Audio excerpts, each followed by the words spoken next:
આમાં તો સ્કિલ કપે જરીક વારમાં ધ્યાન ના રાખીને તો લોંદા નીકળી જાય તો આમ નામ લોહી હર હર મહાદેવ મિત્રો, સ્વાગત છે આજના આપણા વ્લોગમાં। સવારના પોરમાં આપણે ઉઠી નાઈ ધોઈને તૈયાર થઈ ગયા છીએ ને એટલી જ બોલો મોમાઈ માતની ફતેહગઢના રૂટ માથે ને ચાલો હવે અહીંયાથી થોડા ઘણા ગીતડા સાંભળતા આપણે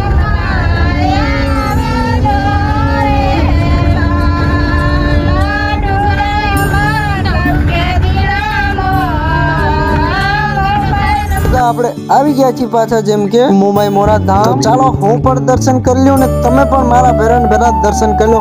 બોલો મોમાઈ માત કી જય। તો અહીંયાથી નવા જૂના મંદિરેથી દર્શન કરીને આવી ગયા છીએ જ્યાં નવું મંદિર બને છે ત્યાં કને હજી સુધી કામ ચાલુ છે। અહીંયા પણ બોલી લો બધા દર્શન કરી લેજો તમે। મેં પણ દર્શન કરીને ઘણી વાર મેળામાં આપણે ફરીને પાછા નીકળી ગયા છીએ ગાડી લઈને આપણા ઘરે। વચ્ચે કિનારે આપણે ઉતરી ગયા છીએ કારણ કે પાણીનો ડકાર હતો એટલે મોટર ચાલુ કરવાના। અહીંયા આવીને જોયું તો લાઈટ જ નથી તો પછી કાકોમાં અને હું નીકળી ગયા છીએ આપણે ગામમાં થોડુંક પર્સનલ કામ પડી ગયું તો ગામમાં અહીંયાથી હજી તો બકાલું લઈને જ રિટર્ન થયા। એટલી જ વારમાં આપણે આ ભેંસના શિંગડા કંઈક રિપેર કર્યા વાળાનો ફોન આવેલ હતો તો આપણે એમને તેડીને લઈને આવી ગયા છીએ આપણા ઘરે ને કોઈ પણ ને જો ભાઈઓ પોતાની ભેંસના જેમ કે આ શિંગડા અંદર ઢળી જતા હોય ને કોઈને હરખું કરાવવું હોય તો કમેન્ટ કરજો। કાકાના નંબર કમેન્ટ બોક્સમાં નાખી દેસી અને કાકો પોતે ભેંસાના પણ ડોક્ટર છે તો એ વાતની કઈ ઉપાધિ છે નહીં। તો હાલો મળીએ કાલના નવા બ્લોગમાં।